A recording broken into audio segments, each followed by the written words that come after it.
kuko muri gahunda za FPR ishaka kurimbura abanyarwanda abasope. Kubarimbura rero hari uburyo bubiri bwo kubarimbura, cyangwa nanavuze na butatu. Hari uburyo bwa mbere bworoshye ni ukubakenesha, bagakena pe, bagakena bagasigara bakubura imihanda, bagasigara basabiriza, bagasigara ntacyo bimari. Ubwo no buryo bworoshye bashoboraga gukora, ariko kubera yuko bazi ko u Rwanda rudafunze, abo bantu babakenesha bakazamuka bakajya Bugande, nubwo bafunga imipaka ntabwo babura ahantu baca. Bajya Burundi, bajya Kongo, hanyuma bwa bukene wabashyizemo amaherezo bakazabuvamo utasobanukiwe. Nubwo Kabarebe yakwirirwa avuga ngo arahiga Babizimana n'abande, aho hose ni hahandi he. Nabo Babizimana bashobora guhindura amazina, aho kwita Babizimana bagahinduka bakitwa Basekidende. Hari ikibazo se? Noneho rero ubwo ni uburyo bwa mbere kubakenesha. Hari uburyo bwa kabiri FPR nayo yakoresheje bugaragara, kubica, bakagenda bica bakarunda,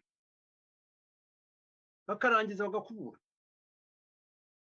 Ubundi bwo buryo bwa gatatu rero bwo noneho ni ukubica muri roho ya mbere, kubica mu mibanirane n'abantu, bakabahindurira ibikoko, bakabahekesha inyonjo, bakabita ko ari abicanyi.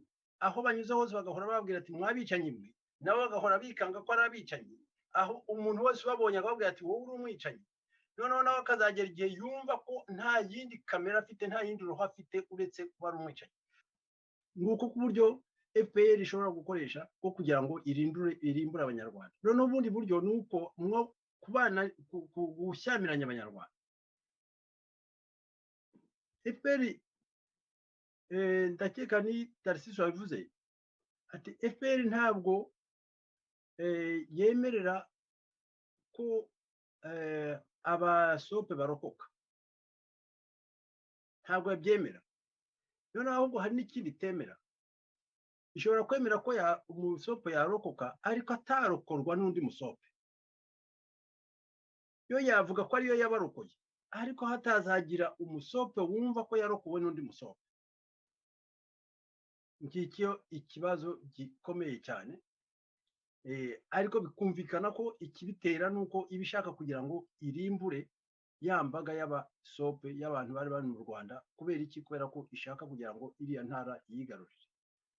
Ibyo ni ibintu byumvikana.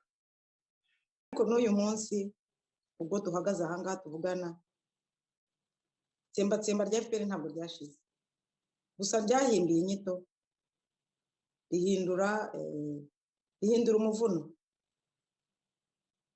Ntabwo ryatsemba imbere byitwa ko ritsemba abahutu n'abatutsi batazwi, wenda bo bagendaga.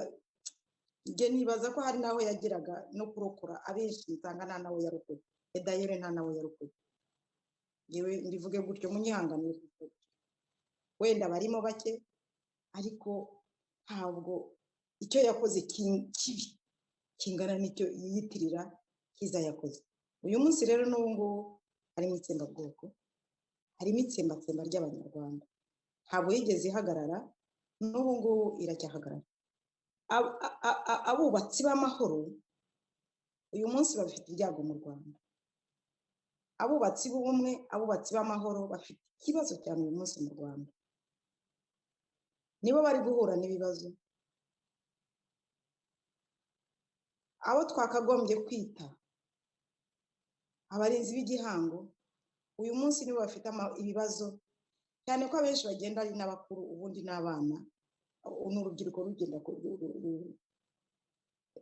rurubyiruka. Abantu bakuru benshi bari kugenda basaza, abandi barashize.